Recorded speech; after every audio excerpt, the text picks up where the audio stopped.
अद्वैतवाद भक्ति आंदोलन के प्रथम प्रचारक और संत शंकराचार्य थे।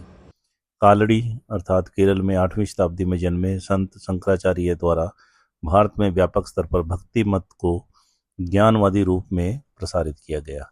इनके गुरु गोविंद भगवतपाद थे। शंकराचार्य को प्रछन्न बौद्ध भी कहा जाता है क्योंकि इनके गुरु के गुरु गौड़पाद बौद्ध थे। इन्होंने प्रस्थानमयी अर्थात उपनिषद, ब्रह्मसूत्र व गीता पर भाष्य किया। इन्होंने स्मार्त संप्रदाय का प्रवर्तन किया जो पंचदेव उपासना पर आधारित है। शंकराचार्य के दर्शन का आधार वेदांत अथवा उपनिषद था।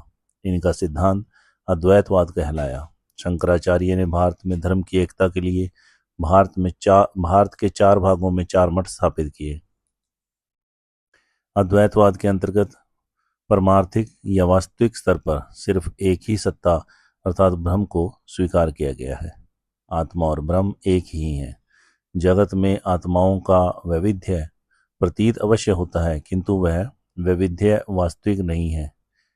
विभिन्न आत्माएं ब्रह्म के प्रतिबिंब या आभास मात्र हैं।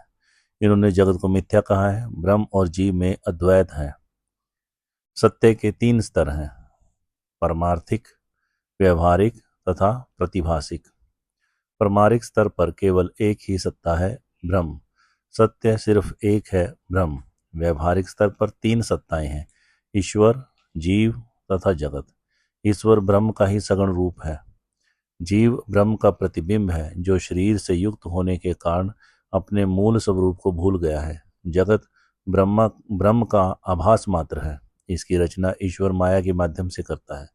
बंधन का कारण अज्ञान है, अतः मोक्ष की प्राप्ति ज्ञान मार्ग से ही हो सकती है।